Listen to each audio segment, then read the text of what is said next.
This episode is brought to you by Indie Insights. Indie Insights is our bi-weekly newsletter and love note to the film industry, movies, and the creatives that make them, not to mention you, our esteemed listeners. Inside, you'll find curated industry trends, articles, exclusive commentary, and underappreciated films from filmmakers like you worldwide. And the best part is that it is completely free. So join today at www.bonsai.film. It takes just a few seconds. And once you sign up, you'll get the very next newsletter on Friday morning. It's that simple. Go to www.bonsai.film to get Indie Insights, our bi-weekly newsletter, and join a network of film creatives just like yourself. And don't worry, we'll never sell your information or spam you with a bunch of nonsense emails, just the bi-weekly film industry goodness you need. And if you ever tire of Indie Insights, simply unsubscribe. No gimmicks, no games. So go to www.bonsai.film to get Indie Insights for free.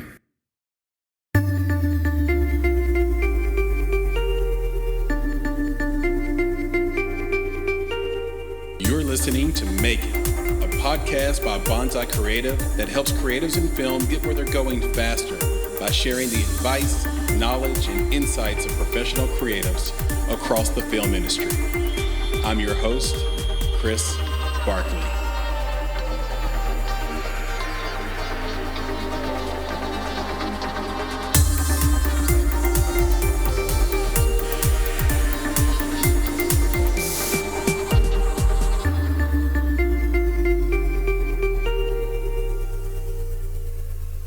Hi, my name is Florencia Lozano.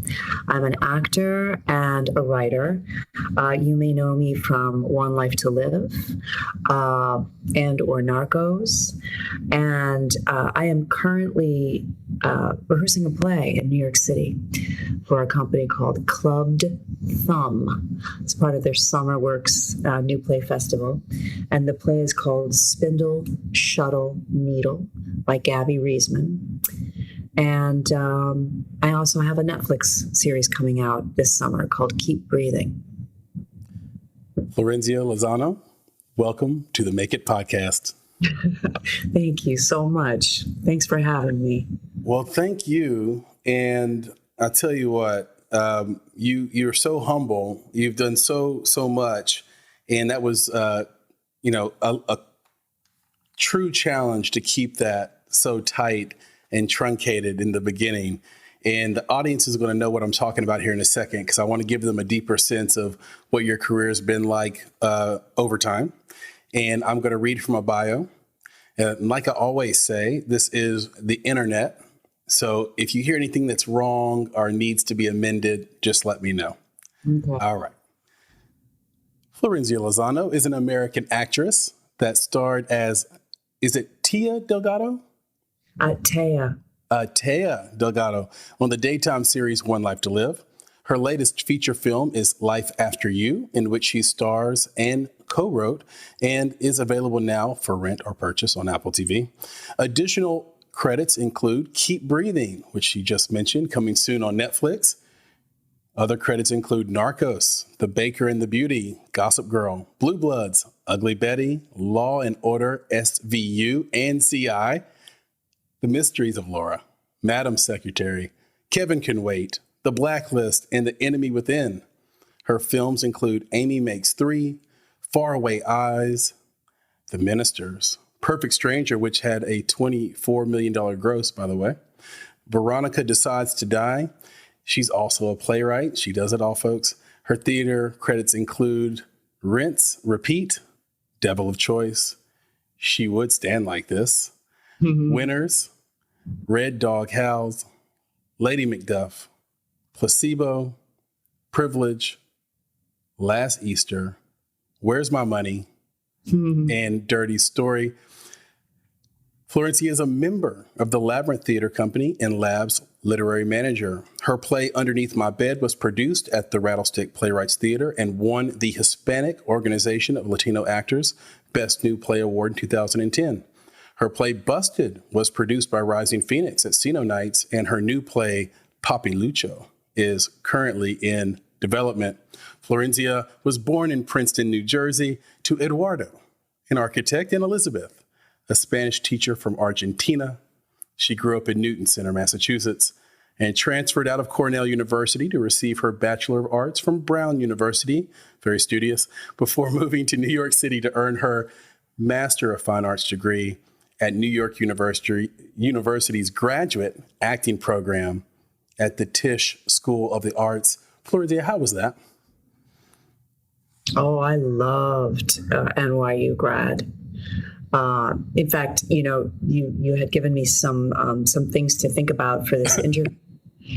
And I kept thinking about my teachers there. I kept thinking about Bev Weidman, who was our voice teacher, and she was instrumental in really teaching us, making us aware of the importance of breath as an actor. And as a person, oftentimes the lessons I've learned, and I've heard this from other artists in general, the lessons you learn in your craft are the ones that you need to learn in life. And I think a lot of people have the experience of holding their breath. So what Bev taught was this very fundamental, I would say kind of the most important thing about performing in general is breathing and making sure that you are connected to breath. That's really interesting. We had an acting coach on here. Well, we've had several on here. And one of the things they talk about is breath. And another thing they talk about is a novice actor doesn't know what to do with their hands. And that sometimes the best training for them is to put them alone in a room and see how quickly it takes them to find a wall to lean on. Because they don't know how to stand in a room on their own without that wall. And I always have found that. I've never forgotten that. I've found it so fascinating. We're going to bounce around a lot because that's what we do on the Make It podcast. So bear with me. We're going to go across the world, in the world of Florencia Lozano, which is a really beautiful and fun world. It has a lot of dips, valleys, rivers, and streams.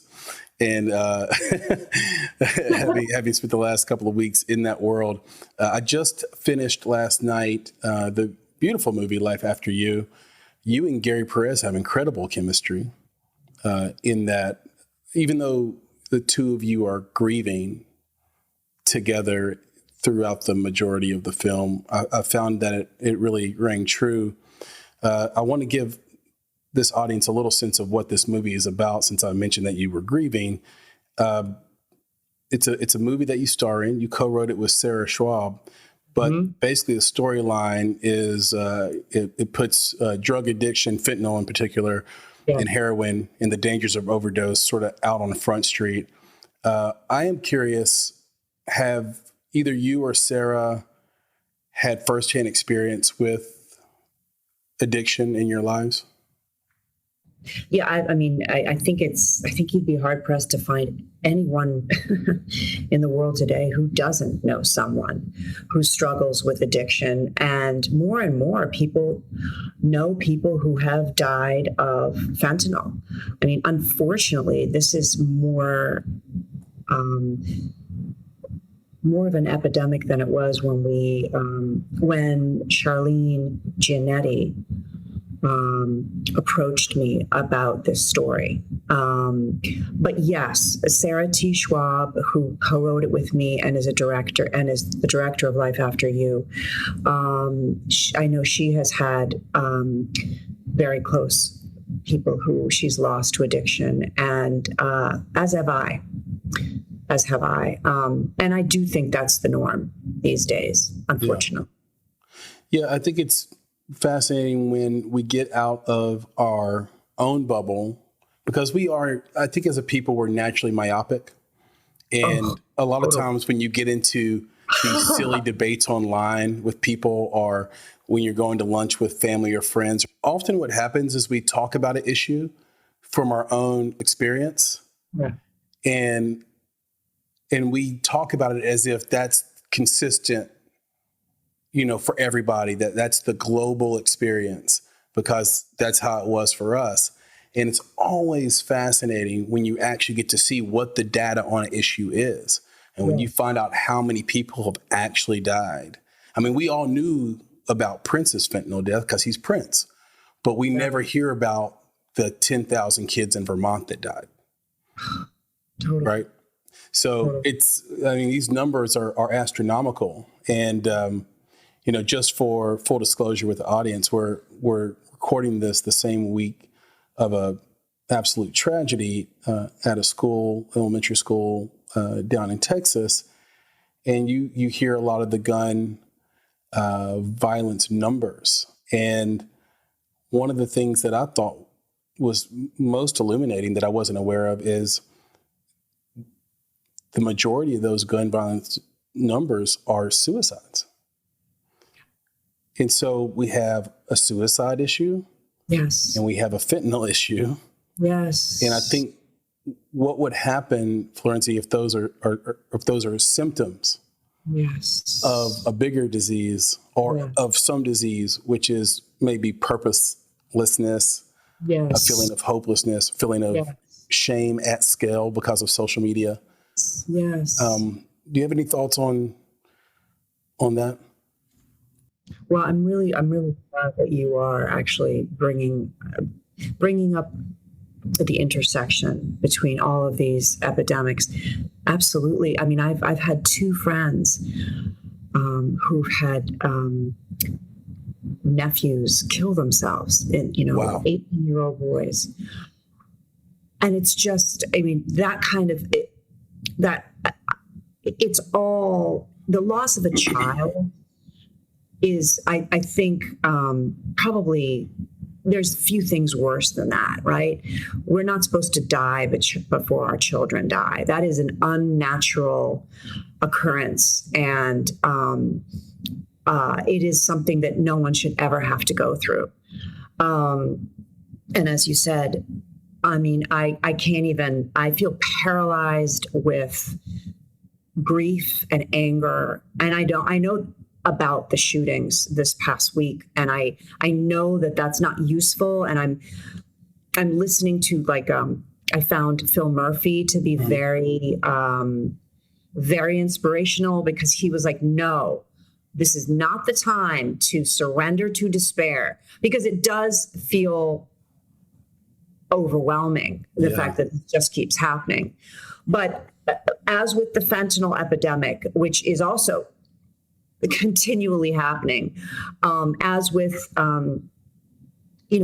what our kids in particular are going through, not that it's just young people, but, our job as adults is to care for the next generation, to nurture them, to support them. And that's a big umbrella issue that this society needs to get better at. You mentioned despair. I think also in social media, I think isolation. Yeah. The opposite of addiction is connection, right? The opposite of isolation is community. How can we reach out and connect and listen? And you also said purposelessness. I think that's really important too. It's vital to know why you're here, or to at least have some hope that there is a purpose that you serve on this planet. Right. And for me, storytelling has been such a useful venue. Absolutely. It's so true. And I am interested in and fascinated by how things are interconnected. My father worked his entire career in mental health, and I stood by and grew up and watched those funds get cut over and over and over again until that facility was 1/10 the size of what it used to be, I guess, when I was younger. Then you have the ban on clips, I think, being unregulated now. So just those two things happening alone could explain a lot of this, which is, okay, if I'm mentally ill in the 80s, I used to be able to stay at that mental hospital for a very long time, 10 years if I needed, 20 years. Like I said, my dad did that, and I grew up basically in a mental hospital because I was at my dad's job a lot. And you got to know some of these patients. They lived there. And when that funding gets cut, basically they come in, they get whatever treatment they can get, they get put back out. They're oftentimes homeless, or they're staying with some family member who regrets having them there. Yes. And they're very stressed out about it. Oh, then God, yeah. The way the gun laws work at the same time, it's just a cocktail. And then you even reach back to the crack 80s, and you think about all the children that were born in the inner cities when the streets are being intentionally flooded with crack cocaine and illicit drugs. Yes. Those kids had children in the late 90s and early 2000s that are now 18, 19 today. And those parents never got the help they needed. So a lot of times you hear about these shooters and these people who do these heinous things, but they oftentimes were abused, neglected. Parents were addicted to drugs, absentee fathers, mothers. And so it's almost never the Menendez brothers, right? which for anyone who doesn't know, those were kids who grew up with tons of money or I guess born psychopathic because they just wanted their parents' money sooner than they were able to get it. But at the same time, who knows how they were treated inside their house? I mean, money doesn't fix that. Right. So anyway, I'm the tangent king. I get on tangents like this. Let me get back on track because I do want to talk about Life After You, which is great. I'm curious how you met Linda Lauderman, because this film was made from IP, from her book. Yes. Is that correct? So how did you get in touch with her? How did you meet her? So I mentioned Charlene Giannetti, who's a journalist, had interviewed Linda Lauderman for around the publication of Life After You, What Your Death from Drugs Leaves Behind. And Charlene was so on fire after having talked to Linda about what happened to Danny in 2014. And Danny's her son, right? Danny is Linda's son, who died of a fentanyl overdose in February, I believe the 25th of 2014, in his childhood home, in his bedroom.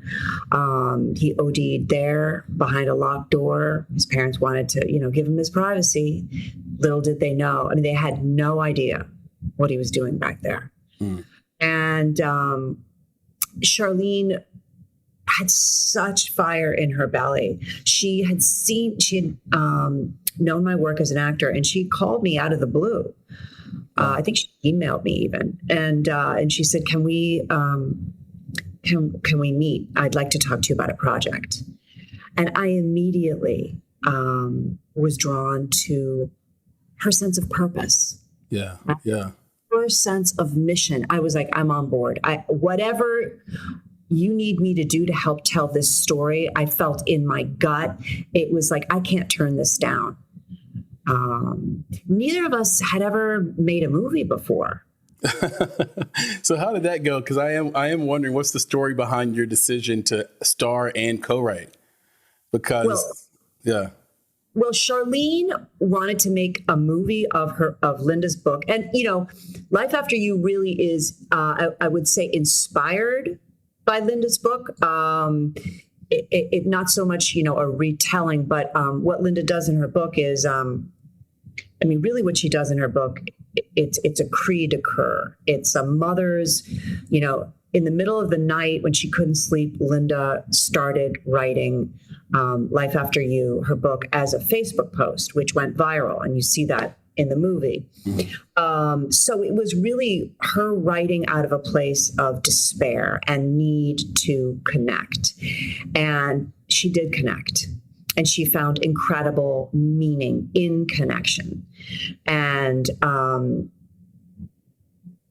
that became the book. And so Charlene wanted to amplify that story and get it out to even more people. That's why she said, let's make a movie. I have a friend who actually produced my play Underneath My Bed at the Rattlestick, because he was working there as executive director in New York City. And he was now in movie production. So he was the first person I called. And I said, Brian Long is his name. I said, would you help me make this film?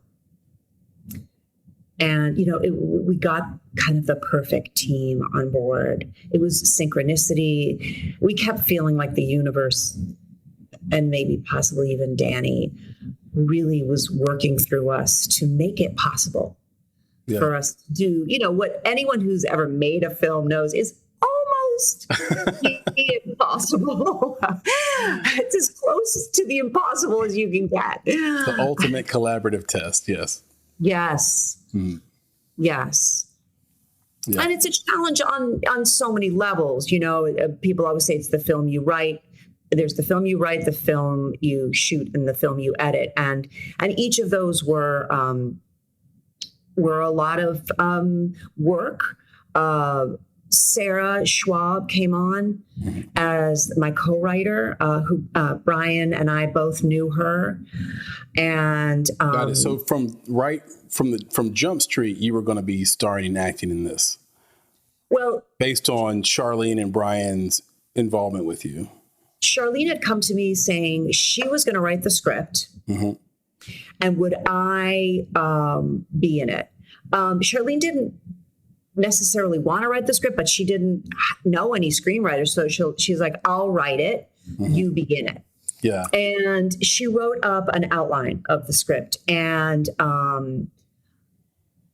what I felt was that there might be a way to tell the story that was not so linear, like the events that happened after his death, but more of an emotional journey that had to do with how each person in the family grieved.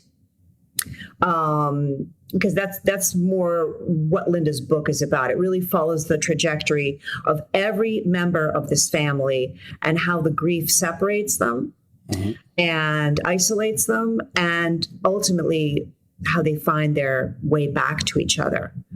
And part of that idea, part of my desire to write the script was after I met Linda and talked to her. Got it.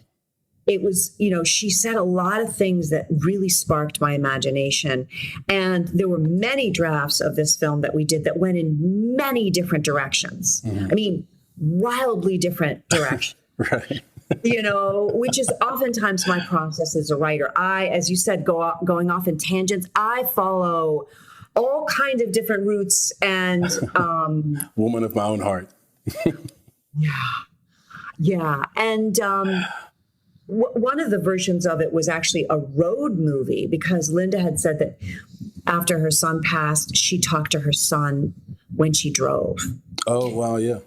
And so one of the titles of the film was Conversations We Never Had. And it was exploring, like, what would she have said to him now that she knew what he was going through? And that found its way into the script. But I was really fascinated by this idea that she couldn't let him go for a long time because she was so blindsided by what happened. And in some ways, she'll never let him go. He's her son. He will always be her son. And she will always be haunted by the life he never had. Right. You know? And that whole talking to him in the car, that's a type of grief. When my mom passed in 2007, there were lots of different, that's when I really learned about grief, that the real learning, not the stuff I got in the books I'd read about grief, but really seeing how people behave, how we measure each other by how much someone cries or doesn't, which is completely unfair, or when they cry, or what makes them cry. For me, it wasn't talking to my mom. It was thinking about all the time, just having it on my mind on a regular basis, just thinking, oh, I wonder if she'd be alive today if I'd have told her about this particular thing health-wise, or this particular trick for staying healthy. And, because her thing was she was overweight, and that caused a lot of different problems. So, but it is absolute torture, Florencia, to do that to yourself, because you cannot change it. And so you just rack your brain with all the things you should have been smarter. You should have been more well-read. You should have had better solutions. You should have been more supportive. There's nothing you can do. And so I'm with her. I completely relate to that, for sure. Everybody go watch this movie. It's on Apple TV. It's $4.99. Go rent it. Say no to that dirty chai one day. I know that's asking a lot. And go rent this movie instead. I mentioned you have parents with Argentinian and Spanish background, and you guys made that move to New Jersey, to the East Coast. What do Americans take for granted most, in your opinion?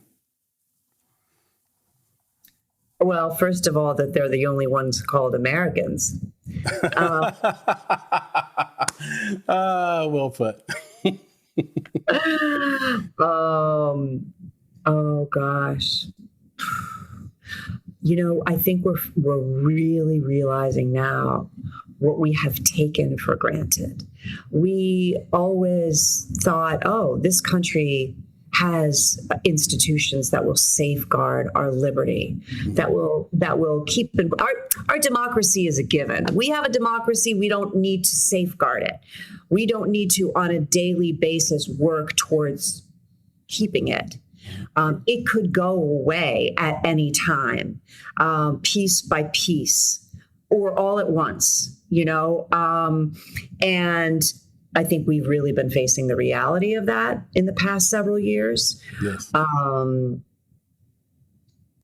Not that she's perfect, by the way, but I like to say we're living in Randian times, because all the things that were in that book, and like I said, it's not a perfect book, but all the things that were outlined in Atlas Shrugged literally are happening step by step. And it's like, this book's becoming prophetic. And I'm sure I'm going to alienate a bunch of people by bringing that up in the first place.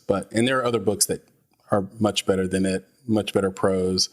But I'm just saying it had some predictive qualities to it. And I think it's because she lived through the Bolshevik era, where she had freedom and liberty prior to that. And then it was all taken away. And then she escaped to America.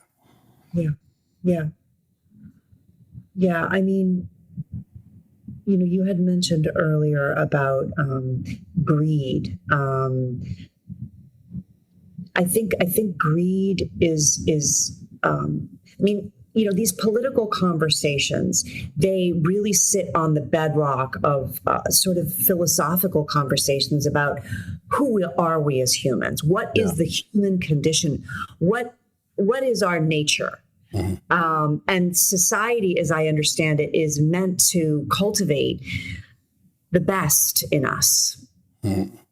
And it's always a struggle, right? On a personal level and on a societal level. And I wonder, I don't know the answer, but I wonder if greed is really linked to our struggle with our personal ego, right? And our desire to I know that when I feel small, I have fantasies about my personal power. That's everyone will see me. Everyone will know I was right. And it comes from a place of feeling worthless and defeated and undervalued.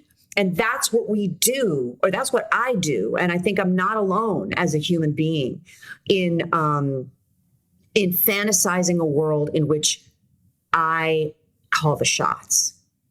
And so it's a deep personal and societal and systemic problem, how to get at the root of how can we surrender our egos? how can we love each other?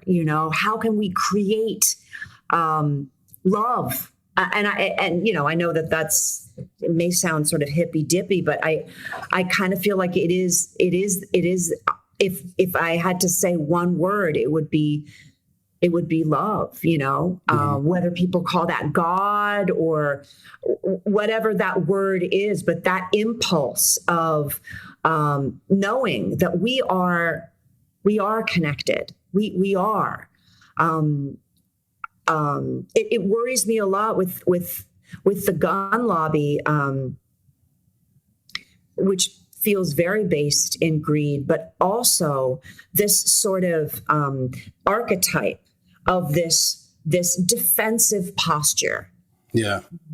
This like, don't take my gun away. And I have nothing against the Second Amendment, and I respect that.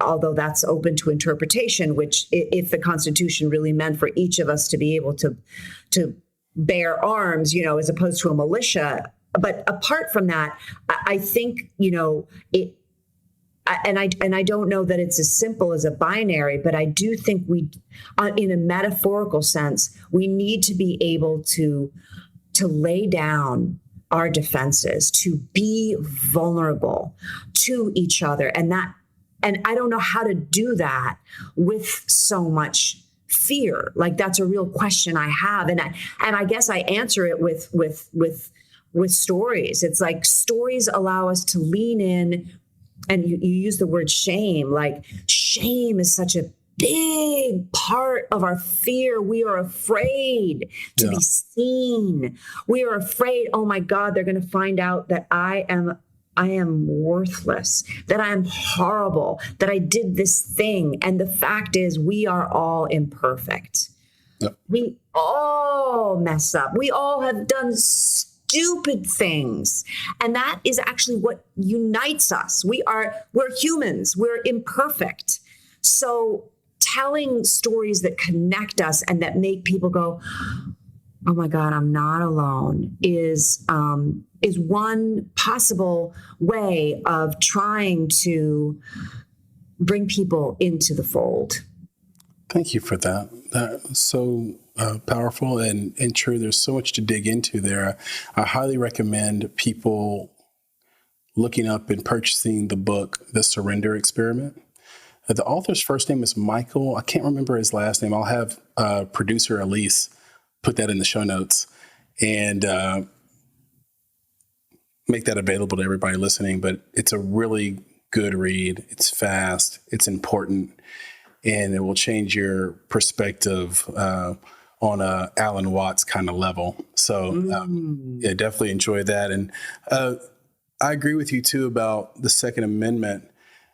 I think that there's no way we are being fair to the founding fathers because they could not, of the country, because they could not have known that we would have AR-15s. That makes all the difference in the world. The difference between being able to have a gun that can be used to defend yourself versus a gun that is sort of can mow people down in seconds is a totally different thing. They would have written that differently. I personally, I just believe they would have written that differently if sort of weapons of mass death were able to be in the hands of each person. Now, the flip side of that is, and I've heard this from some really smart people, is that one of the reasons there will never be a land war in the United States is because we are the only country where the majority of the citizenry is armed. So when you come on to our shores to fight Americans, you would fight our army and the people in the streets. It would be a slaughter. Right. So there'll never be a foreign ship come to our shores as long as our citizenry is armed. So there's this give and take in this tug of war, but I still contend there's a disease behind all of it that we're not addressing because the disease makes too much money. And we cannot take away the disease. it's kind of like reading financial documents for fast food companies, and you hear them talk about the breakfast segment and what are we going to do? Like they had this really good breakfast segment, and now the pandemic happened and we don't. And you read that stuff as an investor, for example, and you're like, but fast food breakfast kills people. It's really bad food. It's barely food. It's like ultra processed, right? And like McDonald's and Chick-fil-A, I used to always joke they sprinkle crack on their food. That's why the lines are around the block. But the crack is sugar. They put it actually in their chicken. They put it in their buns. They find a way to put sugar in almost every item they sell. And we're very addicted to sugar because genetically, and this is not a health podcast, but genetically, sugar was so scarce. So when our bodies taste it, it's like, wow, I want more of that because I'm not going to get much glucose, which translates into energy, right? So we look at that as investors and say, okay, they have like the new breakfast tacos. Look at that. It has 1,000 calories in it. That's going to sell like hotcakes, has a ton of sugar. Boom, perfect. Let's invest in that. It makes us all a bunch of money without looking at the level above that says, yeah, but they're kind of selling poison. So that I believe is the disease, is whether it be social media, fast food, whatever you name it. I think the things that hurt us, we know they hurt us. We do. We're smarter than that. We're not the dumb citizens I think our politicians think we are. We're smart. We know what's going on. We just can't help ourselves. And those things that hurt us make us feel good, and they also make a ton of money. And so how do we solve it? That's really the question. Yes. Have you ever taken a trip back to Argentina with your entire family to visit your parents' hometown? Yeah, I have. Actually, I've never been there with my dad. That's interesting.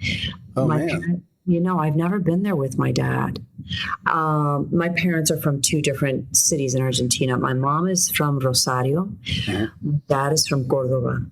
And my mom's family is all still there, but my father's isn't. My dad has some relatives in the north, in Salta y Tucumán. But, and so I've visited his relatives, but I've never been there with him. That's interesting. Your dad has incredible, intense eyes, by the way. I looked at a picture of him. He stares right through your soul, even through the photograph. Really yes. So if we go to Argentina, what's one thing we need to do? Have un asado criollo, which is a barbecue. They do meat there, as I'm sure most people know, but they start out with choripan, which is chorizo, and bread to start out the whole to start out the whole barbecue. So fast before you go. Oh my God, yes. And they eat every part of the cow. So, sweetbreads, the pancreas, all of the organs. Yeah. They love meat there with a good red wine and bread outside with family. Yeah. Yes. Okay. I'm convinced. Yes. Producer Elise, please book flights for us to Argentina right after this conversation ends. That sounds amazing. And I do believe, you have to balance how much meat you eat, but I love me some barbecue. So I would totally be there. I do want to dig in a little bit more in your origin story and how you got started, because, your mom and dad were educators and architects. You have a sister that's a pediatrician in public health. You have another sister that's a prosecuting attorney. Yes. How did you become a creative? What was your inspiration to become the creative of the family? And what was that like from the perspective of your parents and your siblings? I am the youngest of three. And I always think about the fact that I found space for myself on stage performing. I oftentimes found it hard to compete with my older sisters.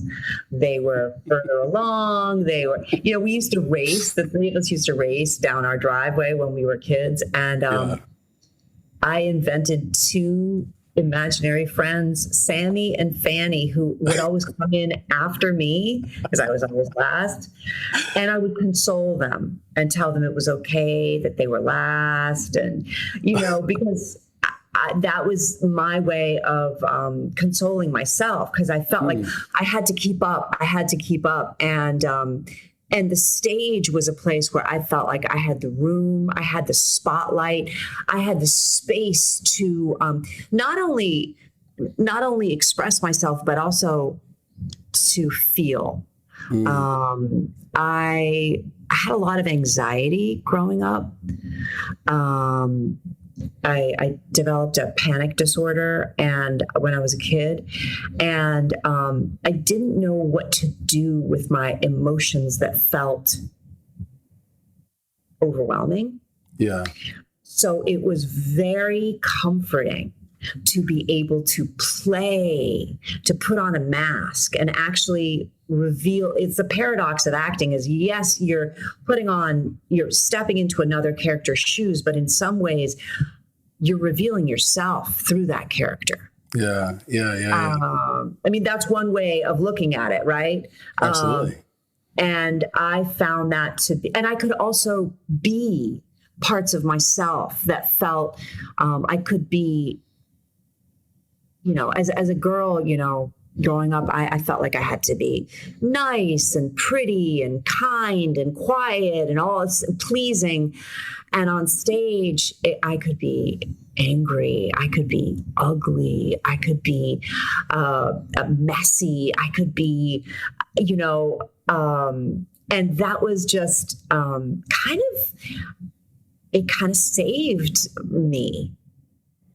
I think that's really powerful because I look at my sort of experience as a father, and I have a 21-year-old who just graduated college. I have a 19-year-old and I have a 12-year-old. Oh, wow. And when my oldest daughter was growing up, I would always tell her to be graceful and to be beautiful and the things you said. Because, I was, very conscious of the way I would be perceived, mostly in business, Right. if my children were ratchet and doing all kinds of stuff. But I look back in that and say, that probably was the wrong approach. Mm-hmm. And what I should have said is, I just want you to know when you need to be graceful. And all those things, mixed company, that kind of thing. Right. But, when that's not the case, you're not going on a trip with daddy somewhere for work, be you, do what you want to do it how you want to do it, be free and have fun. And, I've corrected that with my youngest daughter, but you saying that reminded me that I used to preach that stuff, and I don't think it was helpful. I don't think it was helpful. I think it was about me and not about her. Mm-hmm. And parenting doesn't come with an instruction manual, Florencia. you don't get to know what the right moves are in advance. That's certainly the truth. I'm curious. Good for you. Good for you for admitting where, like, oh, wow, maybe I could have made a different choice. Like, I don't know. Did you hear Jimmy Kimmel? Did you hear Jimmy Kimmel's thing? One of our researchers watches Jimmy Kimmel religiously, and I don't. Tell me what he said. You got to watch it. He wept. The man wept talking about what happened in Uvalde.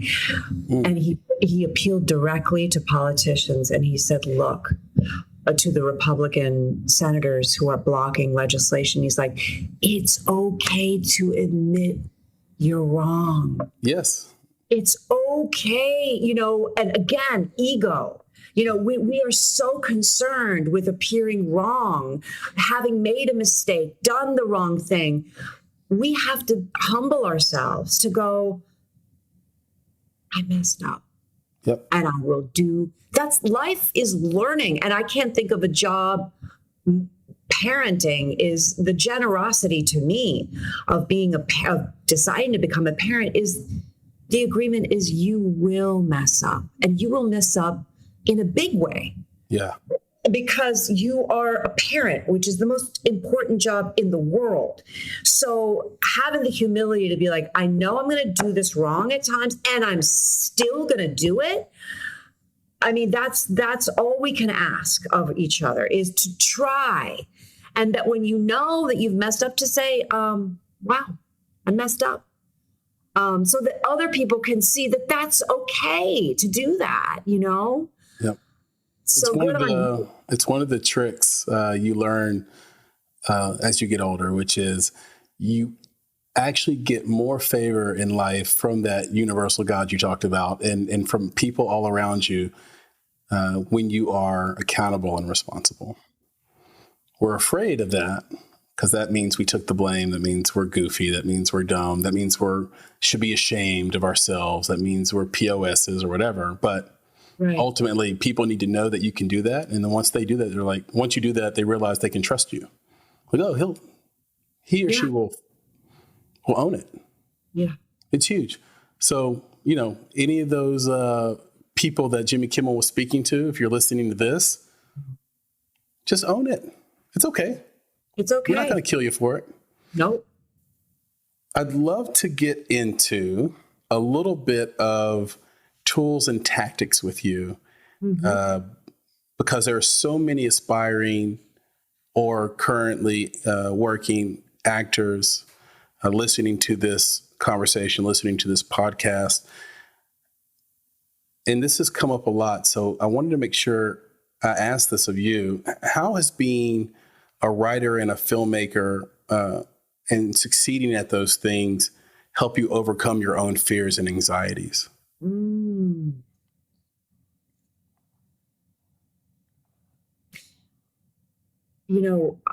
I'll be really honest. There were so many times during the making of Life After You, the writing of it, the making of it, that I thought, this is never going to happen.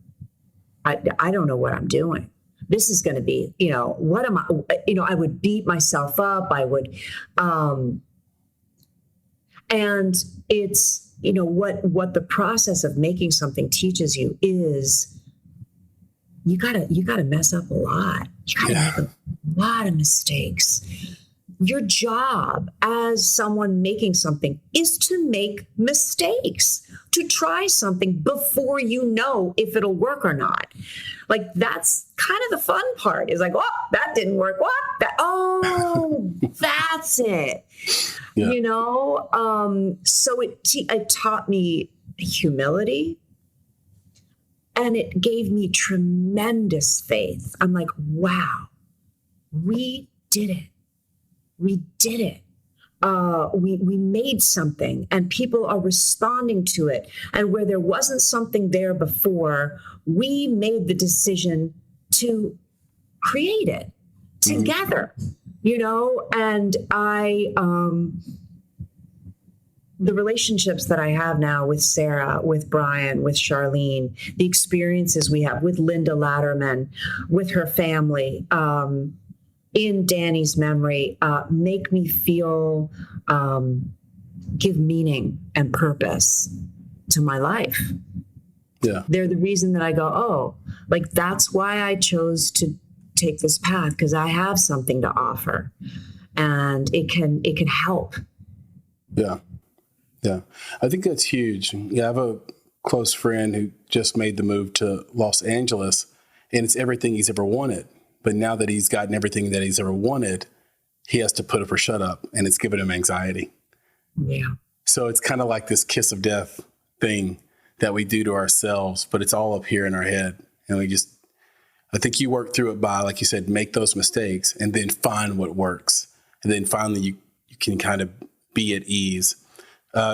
you cut your teeth as an actor, actress on One Life to Live, one of the greatest soaps of all time. And what people don't know is that, like, on soaps, or maybe some know, but I feel like they don't. Soaps get shot every single day. You're shooting an entire script in one day. It's a full thing. It's 60 sometimes pages, sometimes up to 70 pages in one day. So why don't soap actors get more respect? Well, I want to say one thing too about what you just said about making mistakes helps you to learn and to overcome that, the beating yourself up. Also, a lot of self-compassion, a lot. Oh, yes.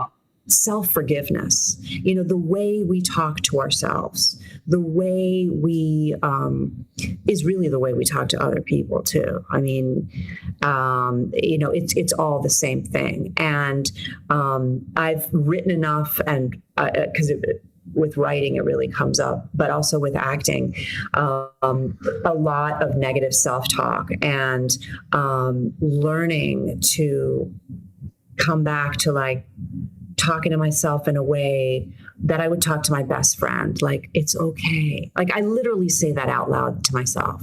Like, it's okay, Florencia. It's okay. You're doing great. Like, so I can hear my own compassion for myself, for this, sometimes it's like this old self, this little girl that needs to be told, I love you. I love you, and breathe, and so I encourage people, like, loving yourself is, as an artist, but I'm an artist, so I know it from that. But I think in general, we need to learn how to truly take care of our hearts, of our souls, of our insides, as well as our outsides too. But know that no matter what, we are love. We are here to love and be loved. We're trying as hard as we can. Yeah. All of those things. I am so grateful for soaps. The more work I do in this industry, as you said, like, after doing 70 pages a day, I'm like, I'm on an episode of Blacklist, and we're doing 7 pages, and people are like, oh my God. I'm like, we got this. I think we can do this. We can definitely, yeah. I mean, even now with this process of this play, which is an abridged process, and there's stage combat, there's dancing, there's singing. I know what it is to, well, as you said in the beginning of the conversation, myopic. I know what it is to get very, myopic and put my nose to the grindstone, and in the face of, like, oh my God, we go up in less than 2 weeks. Oh my God, there's going to be an audience. Right. Being on a soap just teaches you get up to bat and start swinging at those balls, and, make a choice, do something, make a mistake, but, like, don't be afraid, because that's what this is. It's fast. It's furious. It's not going to be perfect, but get on that horse and ride it. How did you, actually, a better question might be, what methods did you find most effective to prevent burnout while you were on the show?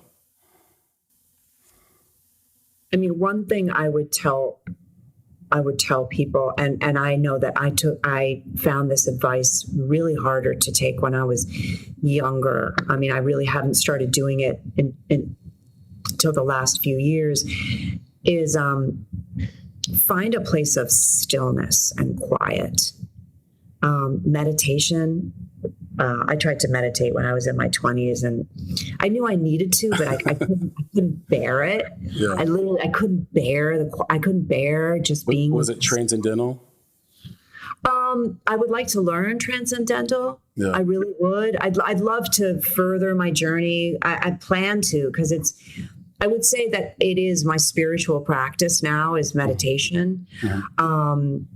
Because it's like, it's coming back to peace. And no matter how much is going on outside, living in the city, doing 70 pages, it's finding a place of quiet inside, which actually does exist. Yeah. So any way that people can find that, working out to release anxiety, working out is really important too, because it makes you physically stronger. Yeah. It makes you able to endure longer hours. It makes your sleep better. Eat well, eat fruits and vegetables, drink water, like all those things that we all know how to do. They really make a difference on a day-to-day level when you're having long days. Yeah, I completely agree. And for those who want to start a meditation journey, I think the book Autobiography of a Yogi is a great place to start. And I've found that, there's 100 great apps, I'm sure, but I actually knew one of the co-developers of this app called Sattva, so Sattva. So I like it. Tons of guided meditations. There are, like I said, there's a lot of great apps. But if anyone's looking to start their journey, I think Sattva has worked for me. It should work for you as well. The only fans quite as notorious as like wrestling fans are soap fans. So they really kind of track the characters intensely. So how did you protect your peace of mind while still satisfying your fans? The truth is I really didn't go on social media a lot when I was on the soap. Like when I first went on and I was paired with Todd, I never knew that I was sort of getting in the way of a super couple. I didn't even know what that was. I didn't even know the term super couple. I was like, what is that? I had no idea. In certain cases, ignorance can be bliss. And I think when it comes to, I saw someone with a baseball hat yesterday that said, hype kills. And I thought, oh, I love that. Yeah. Oftentimes the machine of, and it's oftentimes linked to money, making money. It's like, what's in, and, what are people saying? And I don't pay a lot of attention to that stuff. Mm-hmm. And I didn't when I was on the soap. So I didn't get any of the negativity of like, I can't believe she's breaking up, because I didn't know what was happening. We learned this the hard way. We had CJ Perry, who played Lana in the WWE, star in one of our movies, the movie Another Version of You. You can watch that anywhere you watch great movies. And what we didn't realize is that she was about to enter a part of the scripting of the show, where she cheats on her husband with this other wrestler and actually leaves the husband. And there was all this tension involved. And the wrestling people are super smart because, CJ's Eastern European, but she presents white. And the guy she's with that she cheats on the husband with, Rusev, is a black guy. Okay. And so they know, they're smart about it. And they're like, so the kind of stuff that we saw on social media was unbelievable. I don't know how I guess she just puts on the blinders too, because she's super on social media all the time. But just hearing completely vile things all the time, and none of it's real. Wow. And it hurt our movie a little bit, to be honest, early on, because they wouldn't watch it because they were mad at this character They think that they think that the wrestling is real.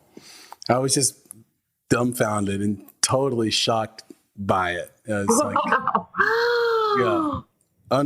So for those looking to produce, executive produce, invest in a film, all that good stuff, and you have someone like that in your film, that's one of those things that can blindside you that you might not be aware of, that you need to be aware of. You often play, and I think it's because you're a badass, but you often play detectives, cops, lawyers, and I was curious if you could tell me who Irma Rivera was and how she helped you. Irma Rivera Duffy. Oh my God. See, that's the thing I love about being an actor is you get to meet people that you might never meet before. And I am impressed that you bring her up. That's some deep cut research right there. So I was playing, I ended up playing a lot of cops in my career, which it surprised me. Yeah. Especially because you're so funny. Well, it's funny. I would love to see you in a comedy. This is a comedy, and it's... Well, I can't wait to see it because you're funny. It's so much fun. But so I was cast in Perfect Stranger, the Bruce Willis, Halle Berry movie. Mm-hmm. And I thought, all right, I need to learn what it is to be a homicide detective. At the time, I was living on East 25th and 3rd Ave in Manhattan, and the precinct was right around the corner from me. So I went there. I went up to the desk and I asked if there were any female homicide detectives who could speak to me. Yeah. And there wasn't at the time, but they said that Irma was there and that she was going to get in touch with me. Mm-hmm. We ended up hanging out. She took me on ride-alongs. She brought me up to the precinct and she taught me how to basically arrest someone. Wow. Using my voice, get down on the ground, like that overpowering voice. So much so that when we were rehearsing, cops came upstairs because they thought something was going on. So, yeah. That's amazing. I'd love to take you through a quick speed round and then get you out of here, if that's okay. Okay, sure. What are the 2 best pieces of advice you've received in your career, and who did they come from? So I had a beloved teacher and mentor at NYU. His name was Paul Walker. Oh, really? And yeah. And he told us, don't ever forget, you get to do this. Mm. And I guess that has to do with gratitude. Like, when you're tired and you don't have a break and you're working long hours, it's like, wait. I get to be an actor. I get to play. I love to do this. It reminds me of that. And that's really important because that is the reward. It's not the money, it's not the fame, it's the joy. Totally agree. Yeah. And the other one really would be remember to breathe. Remember, check in with your breath, follow your breath. And this is in life. It's in acting. When things get really intense, remember, your body is taking care of you. You're inhaling, exhaling. Unless you are clenching, let go. Like that can quickly ground you to stay with your breath. Who's your favorite actor not named Florencia Lozano? Oh, gosh. Oh my gosh. I love Janet McTeer. I saw her in A Doll's House on Broadway, and I'll never forget that the last moments of it where she's leaving, I had this sensation. It was almost like a religious experience where I felt like the whole audience, speaking of breathing, is that we were one person. Wow. And that is what theater can do. Is like, I felt such a connection, like I was holding hands or literally like part of the same breathing organism as we witnessed this, imaginary moment. She brought such truth to it that it was as if we were all with her and with each other. And I will never forget that moment. That's amazing. Sounds like she transcended the actual show itself in that moment, which is so powerful. I would imagine that would be like surfing a giant wave where it's not the size of the wave you feel, it's the power behind you that you feel that's pushing you forward, because the water is so powerful in a way that you've never felt or could not possibly imagine. You've touched every part of this industry, so I have to know, what are the biggest business and creative mistakes you see newcomers making? That is a good question.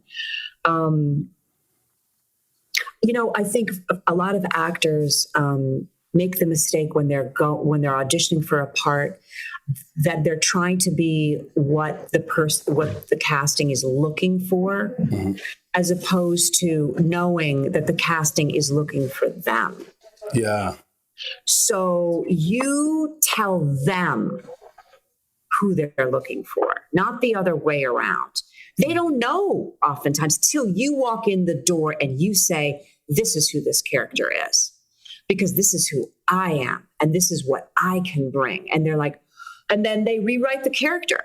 I mean, I went in for Perfect Stranger and she was written, I was 28 or something at the time. I don't remember how old I was, but I was still in my 20s. She was written as a 40-year-old Black woman. And I thought, well, I have nothing to lose and I really like this part. So I wore boots. I wore like big hiking boots. And I went in and I I was like, I get to play this like badass, aggressive. And Bruce Willis was actually there at my callback, which I was really surprised at. But I think I went in and owned the part. Yeah. And that's what I would say to actors. You show them what they're looking for. Don't try to be what they're looking for. That's super powerful. That is going to be so helpful to everyone listening. And, this conversation has been so incredibly helpful. I love having a conversation where I come in thinking I know something and coming out of it learning so much more.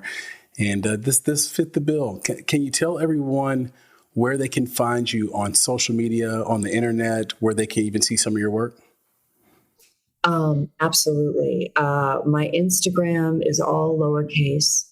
It's my name with a, what's that called? An underscore? Underscore? Yeah. Underscore. It's Florencia _ Lozano, lowercase. I am on Facebook as well, as Florencia Lozano. And I want to thank you for just such a lovely conversation about so many things. And I really appreciated that you let us talk about what everybody's thinking about and how that connects to, my work, because it doesn't feel right to not talk about the deaths that occurred this week and what we're going to do about it. Yeah, it's my pleasure. And I never want to try to fool this audience.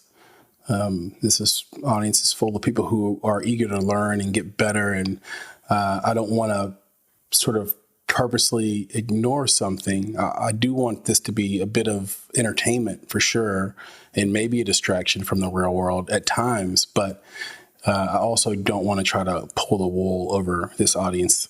So thank you for reciprocating that. And I think we can end on this, and this might not go anywhere at all, but I just read that a co-star of yours, Marnie Schellenberg, died just this week at age 37. Did you know her, and are there any stories you can share about her? I didn't know her, and I'm so sorry to hear that. My heart goes out to her and her family. I did not know that. Yeah, she was on the original and the reboot in 2013, and my understanding is that it was just a misdiagnosis by the doctors. They thought she had sort of a breastfeeding infection, and they just kind of let it pass, and then it aggressively turned into stage 4 breast cancer. So I just didn't want to. That happened this week, so I didn't want to also again not bring up something obvious. Absolutely. If it meant something to you, but I appreciate that and the candor on that as well. So we can all read about that. Like you said, certainly way too young, 37. That breaks my heart. And if anyone in her family or friends or anyone that knew her is listening, prayers, thoughts, and love go out to you for sure. And I think that's kind of the theme that might end up being the name for this entire conversation. And I'll take it back to what you said. It's simple but significant, and the word is love. So I love this conversation. I know we're going to be in touch soon, and if you're up to it, I'd love to do a round 2. Fantastic. Thank you so much. Anytime. I'll talk to you soon. Have a fun rehearsal. Thank you, honey. All right. Be good. Bye.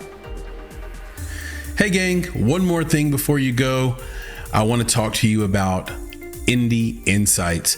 Indie Insights is our bi-weekly newsletter and love note to the film industry, movies, and the creatives that make them, not to mention you, our esteemed listeners.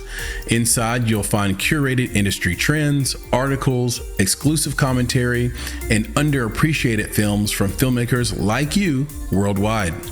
And the best part is that it's completely free. So, join today at www.bonsai.film. It just takes a few seconds, and once you sign up, you'll get the very next newsletter. It's that simple. Go to www.bonsai.film to get Indie Insights, our bi-weekly newsletter, and join a network of film creatives like yourself. And don't worry, we'll never sell your information or spam you with a bunch of nonsense emails, just the bi-weekly film industry goodness you need. And if you ever tire of Indie Insights, we hope not, but if you do, simply unsubscribe. No gimmicks, no games. So, one more time, go to www.bonsai.film to get Indie Insights for free. And thank you for listening.